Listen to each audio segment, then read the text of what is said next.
Hi, everyone. Thank you for connecting. I wish you a good morning, good afternoon, good evening, depending on where you're connecting from today. We would like to welcome you back to our Talent Talk series. And today we have the pleasure to present an event titled How to Choose Between Elite Career Paths, a Systematic Framework. And our keynote speaker today is Michele Volpi. Just a quick reminder is that for right now, you're in listen only mode. You do have the chat open for any questions you might have, and then also after the presentation, we will open up the floor for additional questions that you will be able to raise through the audio as well. So simply unmuting yourself or putting your questions in the chat, whatever works best for you. And also as a reminder, the conference is being recorded for replay purposes. So having said that, Michele, warm welcome, and the floor is yours. Thank you, Zana, and hi, everyone. Thanks for joining us for this brief presentation and hopefully interesting chat at the end. I'm going to present some slides that hopefully are going to help me make the message clearer. Hopefully everyone can see them. And let me start this. Okay. So, let me start by saying that most career decisions are made with the wrong tools. Today, I want to give you a systematic framework, not a list of tips, not a personality quiz. This is meant to be a way for you to think about career choices the same way a good investor thinks about investments, with rigor and before the regret. So before I walk you through the framework, let me tell you where it comes from. It doesn't come from research papers, not from coaching theory, but actually it comes from having been in the room, leading global teams across multiple industries, sitting on both sides of deal tables, navigating the politics of large corporations, and the pressure of private equity-backed environments all the way to the top. What I'm sharing today is what someone I wish had told me when I was making the same decisions you're facing today. Because a lot of this comes from experience, not just from data. And the experience for all of you and for me is made of good and bad experiences. So I'm going to be very transparent about that. So why decisions go wrong? Well, a lot of it has to do with prestige, salary, brand, time pressure. These aren't bad things to consider, but they become dangerous when they are the only things you consider. So most people optimize for how a choice looks rather than whether it fits. And they follow suggestions from people in their network, sometimes family, friends, other students that may even care deeply, but may not be that knowledgeable. The result is a career that works on paper and sometimes can drain you in practice. So what are the pillars of career success? Three things separate people who build careers they actually want from people who drift into careers that just happen to them.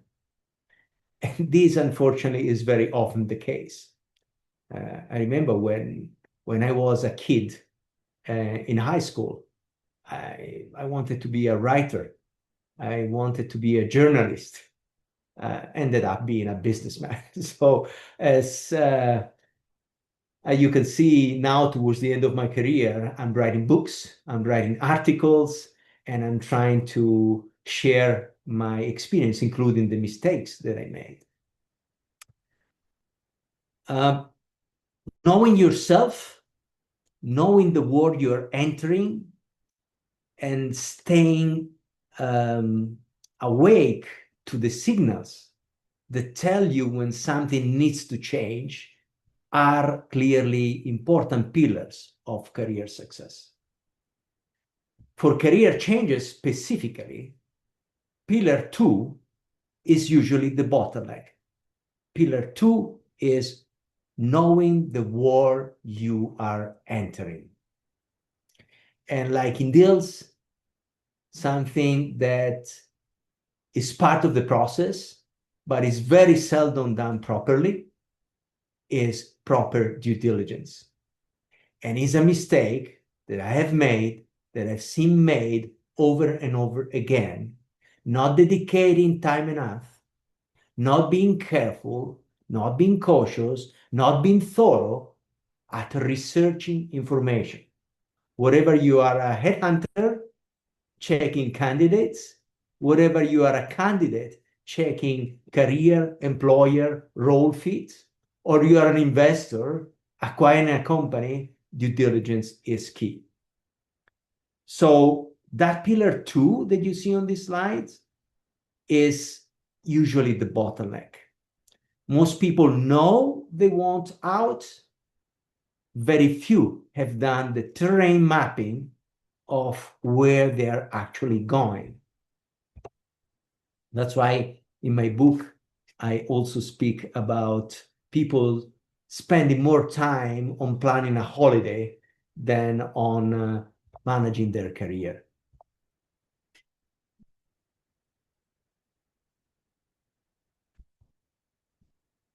Okay, sorry, I had an issue with my keyboard. So before you say yes to anything, you need to investigate 3 things. The career path itself, and career, we're talking about macro categories: investment banking career versus management consulting, corporate career, startup career. And again, right now, what I'm talking about is just about business careers. The career path itself, what it really demands, is not what the branding says. The employer, which is the second block in the middle, is all about trying to understand how decisions get made, how people are treated, and where the organization is headed. Because like your personal spec, we'll talk about later, your career triangle, what you're ready, willing, and able for changes over time because of life events and career choices. So do companies. Sometimes it's enough that the CEO changes and the company culture change. There is a macro shakeup and the situation changes. So that's why we will talk later about career GPS, because it is very, very important to continuously monitor what your personal spec is, but also the environment that you fit or you no longer fit with. And the specific role, the block to the right, the third block, is not the job description. It's actually the day-to-day reality. And that's why that requires to be thorough in the due diligence, and to be very clear, is spending time about it. For MBA students especially, but to be clear, I mentor from young BA students to MBA students to in-career professionals to senior executives, the dynamics and the requirements and sometimes the mistakes are always the same. You need to perform due diligence and to have your due diligence checklist.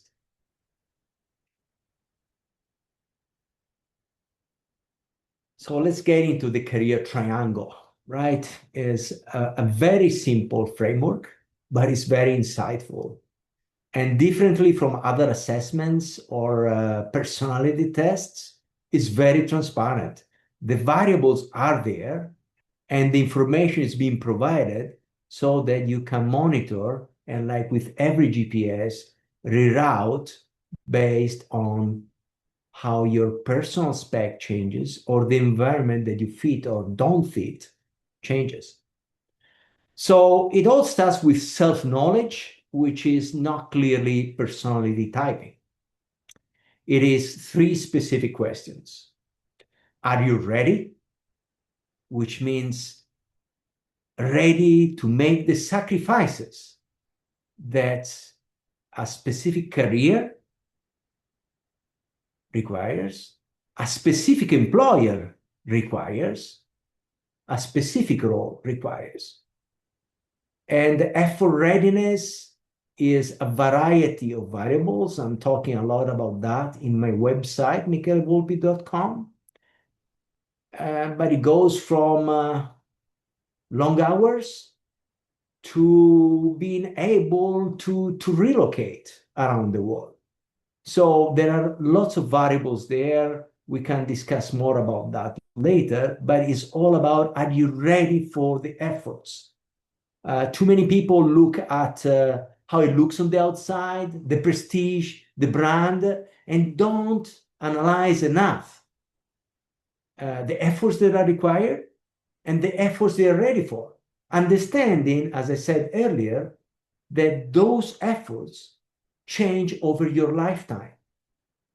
They change based on your personal and family situations, on your health situations, but also depend a lot on your motivation, which also gives you a different stamina if you really like it. And speaking of the like, let me move to the willing vertex, the workplace fit, where you work best. And that means, does that environment and that culture actually suit you?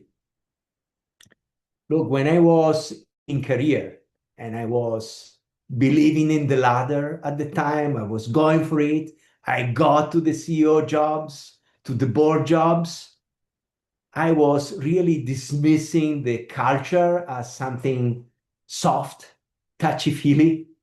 And actually, I realized that, and then I've done a lot of studies and I've learned a lot from others, that cultural fit, which is what the workplace is all about and how you fit with that workplace and the workplace fits with you, is a key driver of career satisfaction that then has implications for career success. The third vertex of the triangle is the able factor. And here we're not speaking about the hard skills, the technical skills. Of course, you need that as well.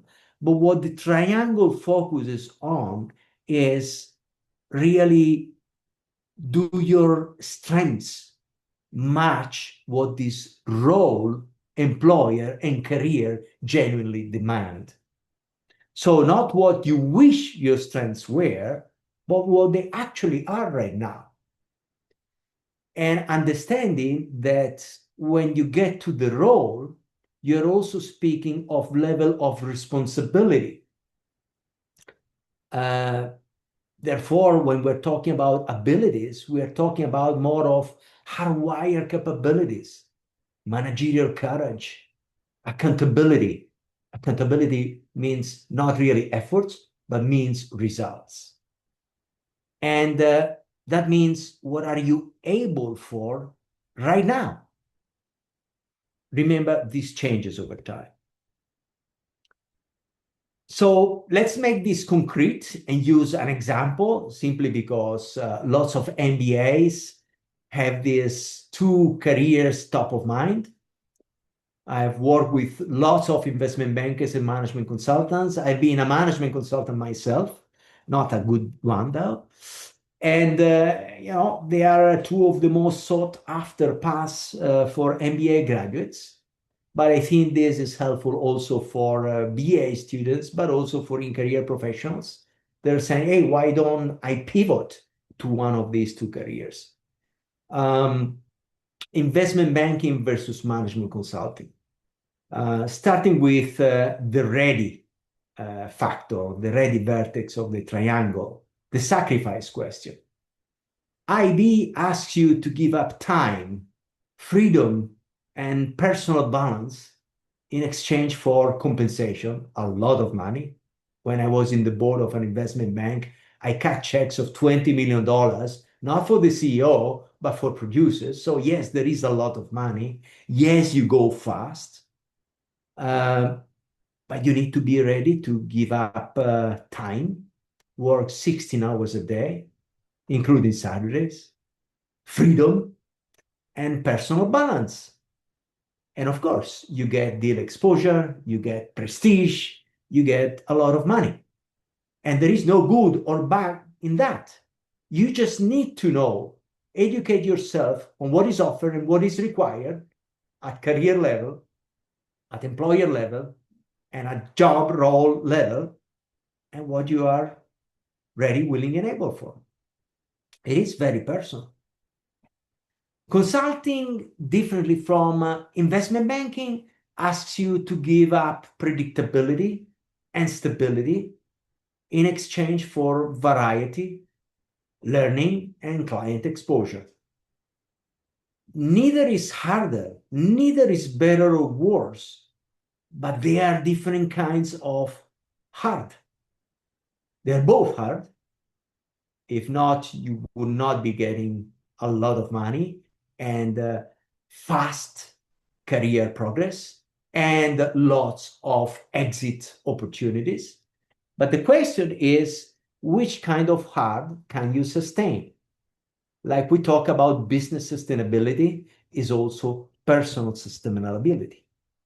So this is just helping you to understand how the tool, the framework, the career triangle can be applied at career level. The same can be done and must be done at employer level and at role level. Now, moving to the second vertex, always comparing side by side, investment banking and management consulting. And now we're getting into the culture, right? The workplace fit. And this is where most people underinvest in their research. Investment banking is very hierarchical. Is execution focus. Execution means deal focus. It's not getting things done at corporate level. And it's precision driven. Consulting is more collaborative, more intellectually open, more feedback rich. Now, to be perfectly clear, also there is extremely precision driven. You make a typo in a slide and you are in big trouble. Now, if you hate ambiguity, consulting will frustrate you. If you hate being a cog in a machine, banking will suffocate you. So culture is not a soft consideration. It is the environment you will spend 12 or 16 hours a day inside. Now, to be perfectly clear, very prestigious careers, very big requirements in terms of effort readiness, and very specific, very different kinds of workplaces. Also understand these obviously are stereotypes, are directionally correct, but I can tell you by experience that not only different investment banks are different management consulting shops are different, But even within the same management consulting group, the office in a country can be different from the rest. I experience it myself. Now, moving to the third vertex, continuing on this example, comparing side by side investment banking and management consulting, we move to the hardwired capabilities, to the soft skills. And I want to be precise here. Again, we're not talking about hard skills, about technical skills. Both paths will teach you the technical work.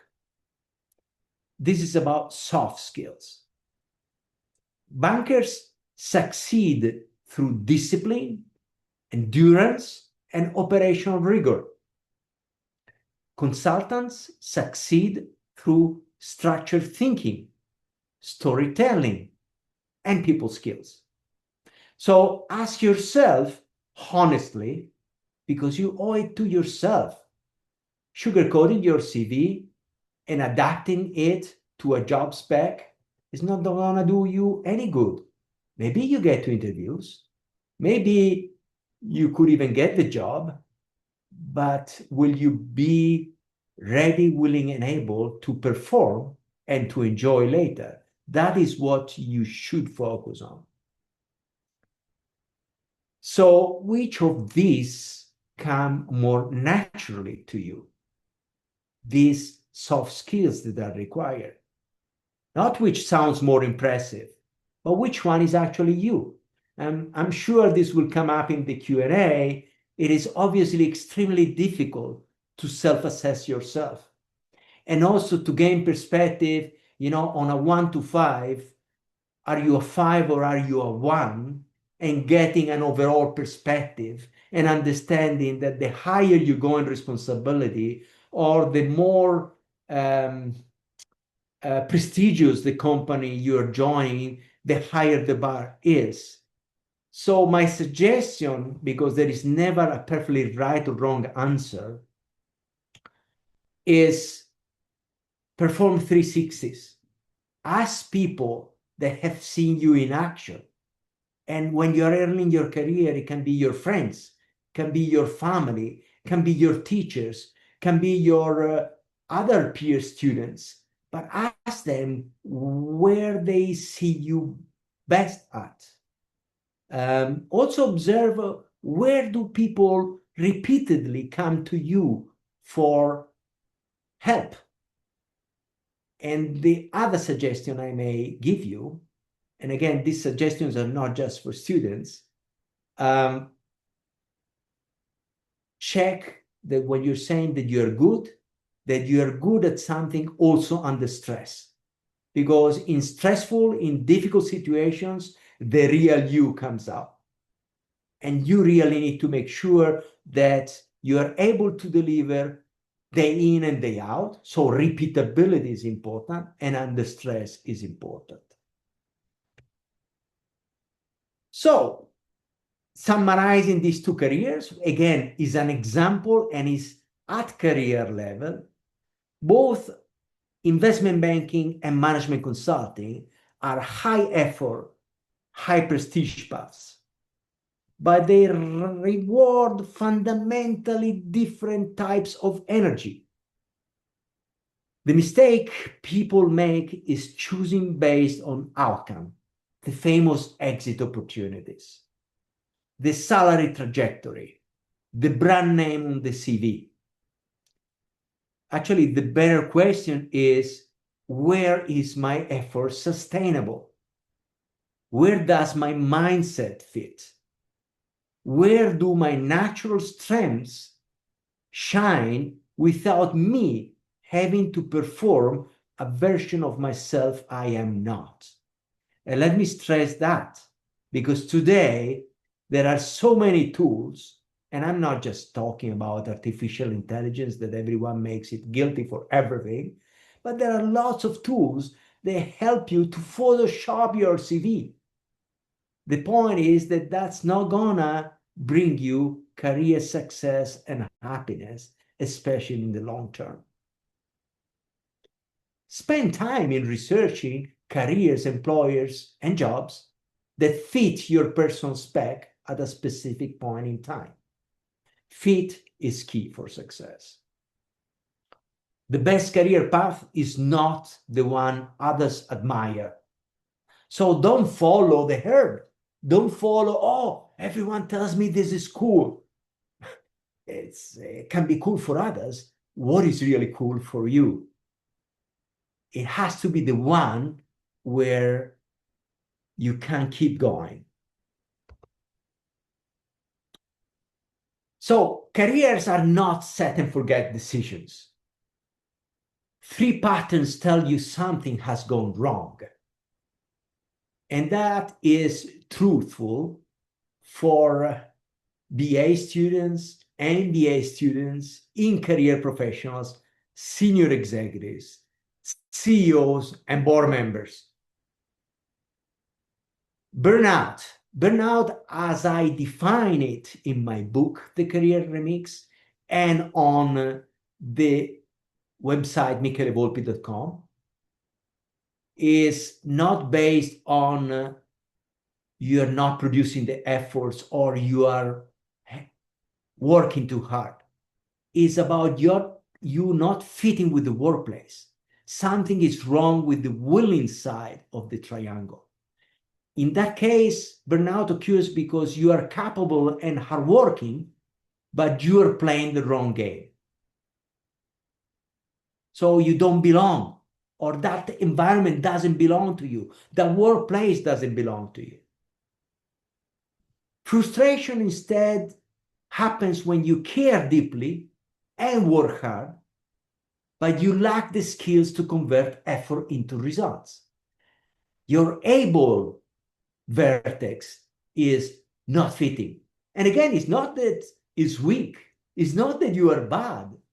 Simply the natural strengths that you have are not needed or are not wanted in that career, job, or employer.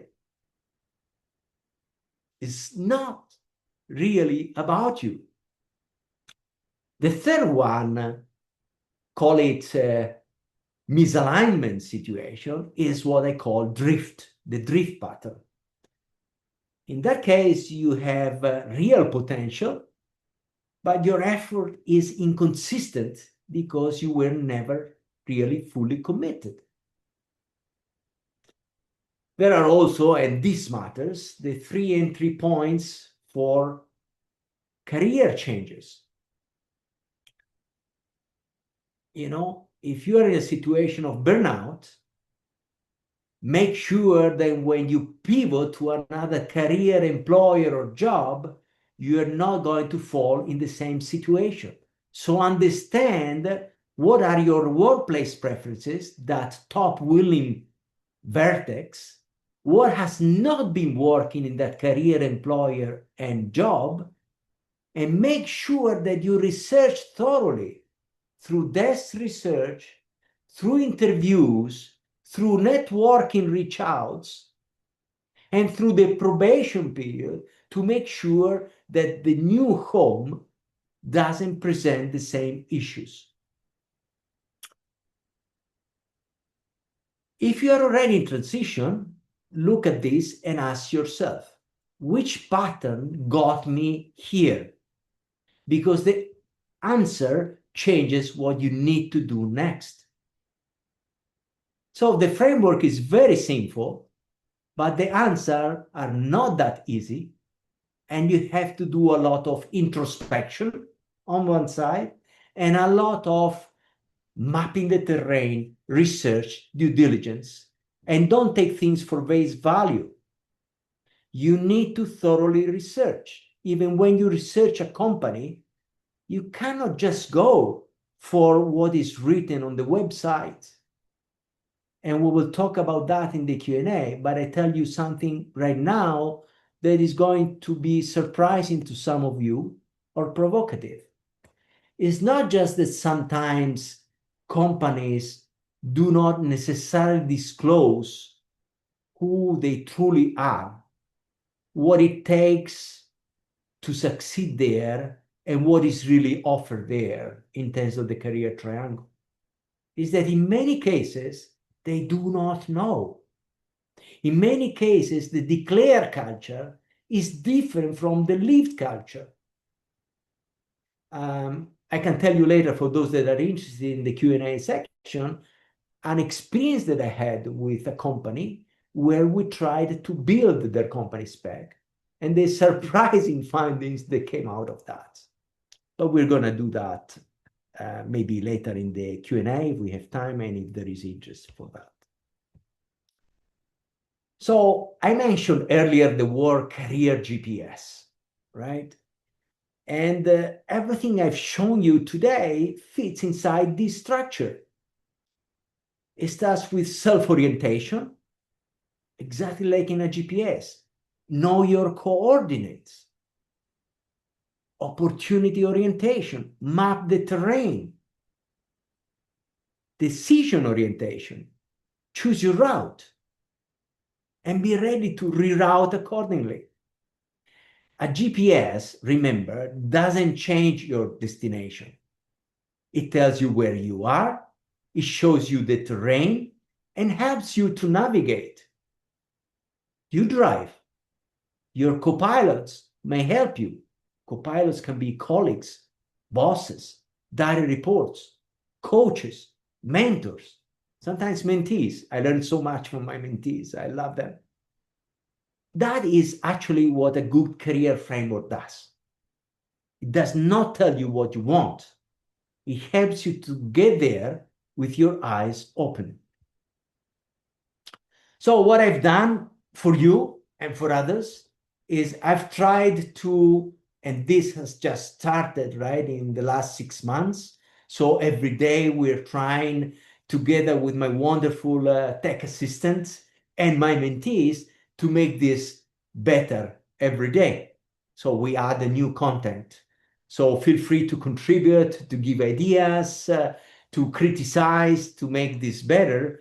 But at michelevolpi.com, everything is free, is ungated, and available right now, and it's just going to grow. There are tools like the investment banking versus management consulting that you have seen before. They are built around real decisions, different careers, but also different situations, stay or quit. Not generic career advice. There are specific trade-off analysis for specific choices. And if you are facing one of those decisions, use those tools before you decide. We are having a section with tools, one with quizzes, one with career tips, one with articles, and every week or 2 weeks, depending how good we are, we add new stuff. And we learn by doing, right? We started with quizzes that were static, and then we made them more interactive, and they are now becoming more diagnostics. So if you take one thing from today, let it be this. Scan the code, go deeper on the career triangle. This is not promotion. It's really a tool that I'm using to try to give back and trying to help people have a more fulfilling career and a better life. Run yourself through the framework before your next career move. That's my suggestion. 5 minutes of honest self-assessment is worth more than 5 months of second guessing after you have already said yes. So everything starts here. The site is organized around where you actually are, not where you think you should be. We are trying to offer roadmaps to the website based on you being an early career person or being more mid-career, MBA pivot, experienced leader in reinvention. Pick your situation and the tools and the content will meet you there. Again, we are trying to improve this every day. we are trying not to prescribe things so you can navigate and pick and choose as you like. Again, if you provide feedback, not only you're going to help me make this better, but you're going to help yourself and others. And we can also start conversation at the end, I will offer dialogue also on a personal basis. In the website, there is a contact form. It gets into my personal email address. So please reach out and I'll do my best to help. The Career Remix is the book that I wrote, is the full system behind everything you've seen today. The frameworks, the diagnostics, the case studies, they're all there. Of course, the book goes levels deeper, and we are trying as much as possible, again, with my tech assistant, to put the tools and the quizzes and the tips on the website, to adapt them for the website, and to make them as interactive as possible. So now let me open it up for questions. And I'll say this, the best questions are usually the personal ones, the ones where you're not asking about just a framework in theory, but about your specific situation. And all suggestions and criticism are welcome. So please ask. Hopefully this was interesting.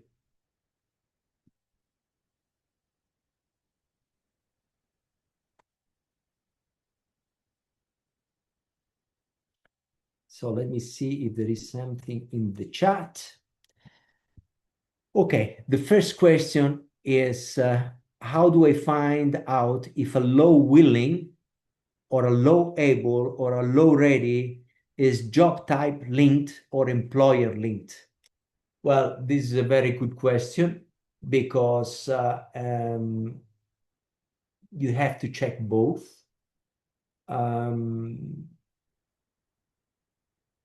In many cases, there is more information around the workplace and the characteristics at employer level than at job level. When you get into job level, a key variable of success or frustration or lack of success is the manager that you're working with. In many cases, the department and the manager is not necessarily a reflection of the company. Even the best companies in the world try to have a very similar experience, but clearly there is variability. Clearly, in some companies, you have the opportunity to change department, to change manager, to change job, and that is a good way to check if the lack of fit was with the job and not with the company.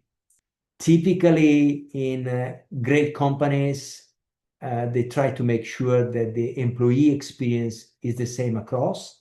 But by experience, I can tell you that also in good companies, that is not always the case. So you have to find out. It is very, very important that when you are in an organization, that you build and you leverage your network.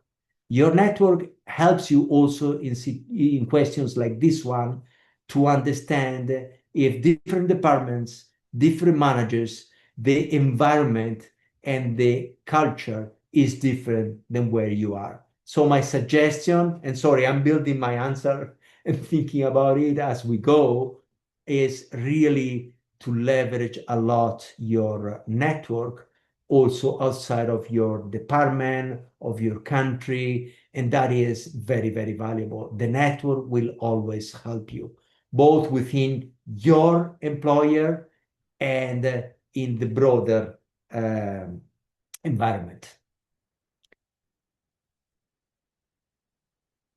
Let me see if I am able to navigate this. Here there is another question. I was starting from the bottom. I'm really a boomer. What do I do if most of my time I worked as a senior cabin crew, and after MBA, it is very hard to switch professions because many employers want me to have hands-on experience. What are my chances to get into a big company that works with private equity and investments? Wow, this is a lot of questions and very different one from the other.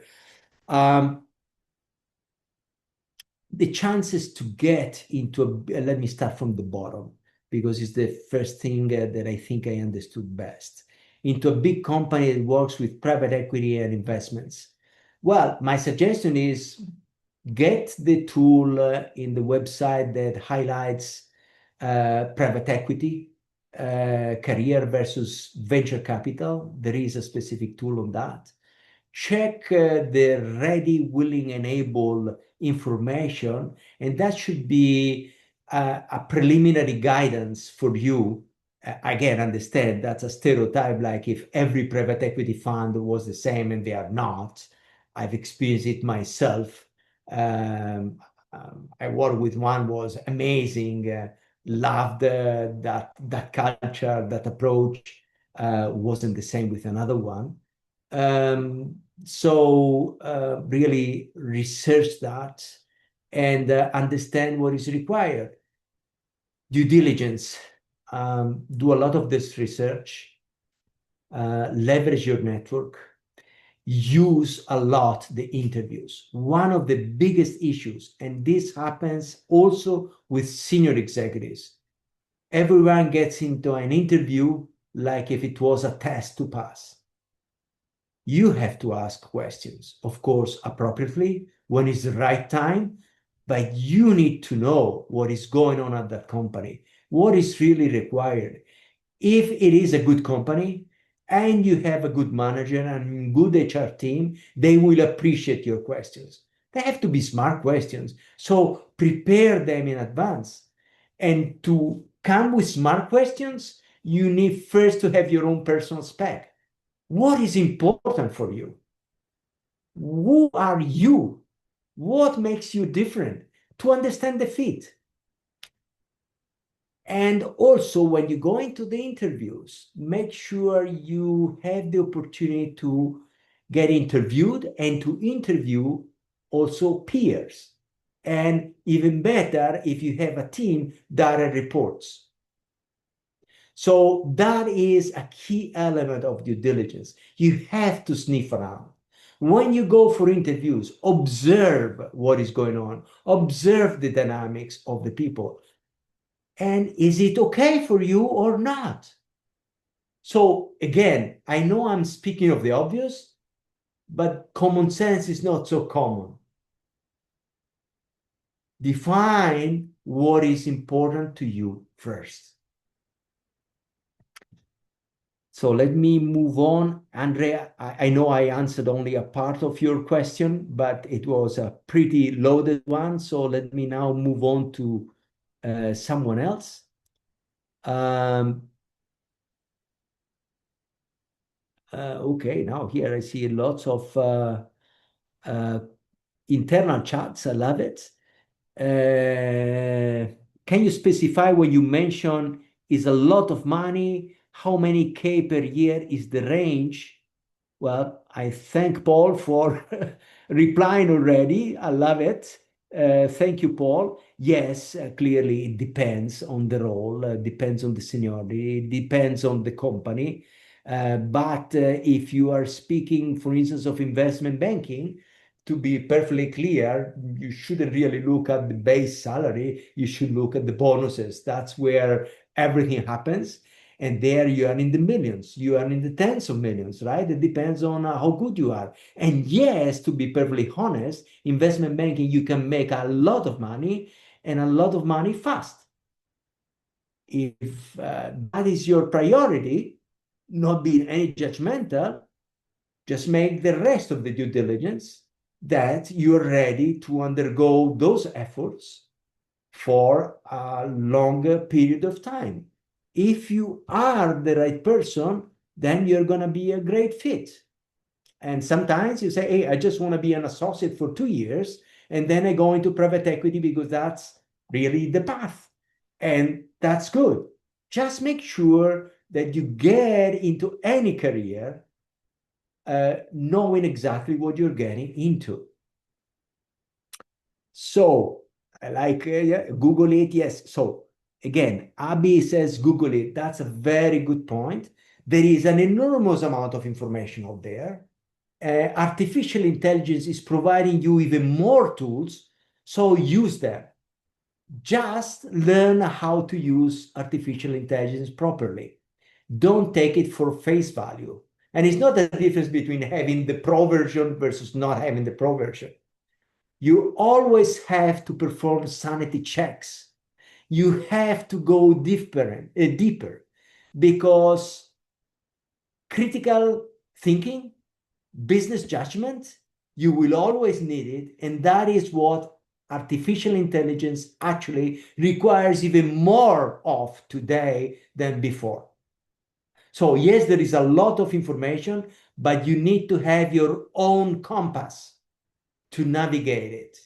And your compass is knowing what you are, what you want, but also always double check because artificial intelligence is not always rocket science. So anyhow, this chat is already helpful. I should copy it. Hopefully Zana gives me the feedback because there is a lot of information and I love it. It's becoming like a Reddit chat. So please contribute later to the website. So let me see if there are questions for me because I really feel useless and sometimes this is good. Let me see. I am in a 19 years technical career, added by project management and finishing my EMBA this year. I'm in the Middle East and growth to leadership roles locally is unlikely. Taking leadership roles outside of the Middle East there is a massive pay cut. So that is the dilemma. I would like to take a strategic role, but not having a dramatic payout or, I mean, pay cuts. Is a way out? Well, first of all, you are in the Middle East and you're talking outside of the Middle East. Well, there are other areas of the world that I know in the Western world that pay a lot as well. So you may not necessarily need to take a pay cut. The point is, what is your personal spec in terms of relocation right now, right? Because then family situations change. So where are you ready, willing, and able to relocate? Knowing that also in some countries there are also visa issues. But that is one point. Another idea that you may want to check is um, helping employers that are not right now in the Middle East to get into the Middle East and be their person to get in. So be creative about how you can get the pay situations that you are the pay goals targets that you are needing or that you are targeting. So way out, you need to perform lateral thinking. Be creative. There is an appendix in the career remix, which is called the Forgotten E of Equity. That is really helping people from the developing world. Again, is not dismissive of anybody, but this applies also to non-developing parts of the world in terms of saying, how can you be creative at finding successful career paths for yourself, even when there are significant constraints. Again, that is not pills of wisdom, but that is a framework to get you thinking. Let's see if there are other questions. How to regain motivation? I have had a successful career of about 30 years, a mix of corporate entrepreneurship and small business CEO, but now searching for 3 years since my divorce. I feel lost and demotivated. As a leader, I'm used to see the results of my actions and achieve things through and with others. Now, in my job search, I need to work all by myself, and most of my actions will not have a result. So it's very hard for me. Well, first of all, I'm very sorry about this. However, this happens in our careers and to many of us. You are not alone. You're not the first, and unfortunately, you won't be the last. My first idea, my first suggestion is you need an agent. Like sports players need an agent, you need an agent. What do I mean by that? First of all, you need a free agent. Uh, you don't need to pay for this. And the free agent that I'm talking about is a mentor. It's not necessarily a coach, it's different, but he's a career mentor. And you can talk to her or to him. Typically, a mentor is an experienced person that has seen lots of things during the careers in different careers, and they can help you develop your personal spec, understand your situation in practice, because these are practitioners. They are not coaches, they are not psychologists, and they can give you ideas based on lived experience on how to reposition yourself, how to reinvent yourself, how to transform yourself. And by the way, if they are good, to have fun while doing that. Don't do it alone. Is again, you have your career GPS, but you need co-pilots, even if you are the driver and you are the responsible person. Um, by the way, I see now the name. You and me, we know each other. So reach out to me. I'm more than happy to help. Again, I can't do this for everyone because time is limited. And to be honest, to have a mentoring relationship is absorbing emotionally, intellectually, and time-wise. So I have my small cater of wonderful mentees that they also give back. But you know that you can reach out to me and I'll try to help as much as possible. But again, you're not alone and this can be fixed. Um, you want to do lateral thinking to regain your motivation and reinvent yourself. You have a wonderful experience, and there are lots of things that you can do, including giving back, right? Because just an example, I am mentoring lots of people. The youngest is 27, the oldest is 62. And the way I get paid, they give me a lot of advice. Sometimes it's very hard, but it's very helpful. And that's then how I unload and leverage that advice and that knowledge into the website, and also help me to build the career remix. Another question here from another person. Let me just check the timing. We still have a few minutes. How can a senior professional effectively pivot from an in-house specialist role to a strategic consultancy position when recruitment processes heavily bias candidates with direct consulting backgrounds or specific competitor experience? What strategies help bridge the experience gap to prove that deep industry expertise is a transferable asset rather than a limitation? Look, the answer is you need to find a smart employer, a smart management consulting company that really thinks creatively, thinks laterally. And I give you a piece of information. This exists. The best management consulting companies do this already since more than 30 years. Giving you an example, I don't want to make any publicity, but the management consulting company that I worked for, I got in as an experienced hire, not as the typical MBA or associate track. And they were very, very, very lateral thinking people. When I joined as an expert, or call it a seasoned or an industry hire, as they called it, I had some of my best friends still today. And one of them I remember was a physics PhD. They had never worked in business and then actually came into consulting and then went into law with an amazing career, a fantastic friend, a joyful career, has repositioned and pivot based on personal family situations. So yes, that can be done. But of course, you need to position yourself, you need to reach out, you need to network, and you cannot just go through automatic or website situations. You need to make an effort, reach out to specialized recruiters, work with mentors, and develop the network. That helps a lot. I think this is going to be the last question.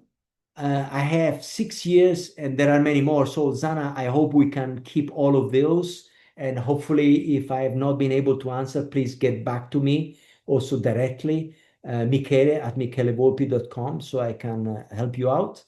I have 6 years of financial services, this question, and I'm actively trying to transition into consulting.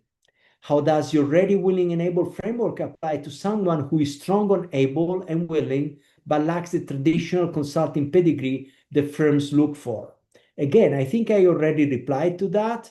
Be careful before you jump to conclusions based on what you hear.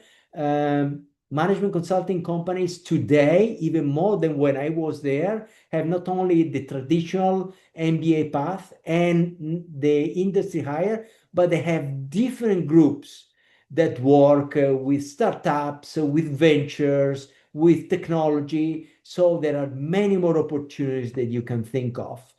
You have to perform due diligence and understand that you may need to adjust your approach, not your CV, adjust your approach and your tactics to get in and your networking efforts according to the different branches of these consulting companies that you may want to join. So, Zana, I think that we are getting to at the end of this. Also, I don't want to bore people, and I know all of you have a watch. So again, from my side, thank you for being so engaged. This was very interesting and very rewarding for me. I'm really very happy.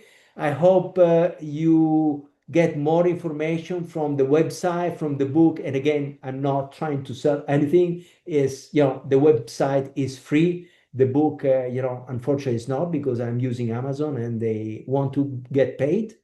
But lots of information also on mbaexchange.com. They have been so kind at hosting me here, and I hope we can have more sessions in the future. Thank you, Wonderful. Michelle. Really good session. Thank you. Well, thank you everyone for participating. As you know, we do record a session, so if you want to have another look at it, it will be available on the event section of both MBExchange and Curonomics platforms. So thank you for your participation, and thank you, Michele, for walking us through the framework. So I wish everyone a wonderful rest of the day. Thank you. Bye. Thank you.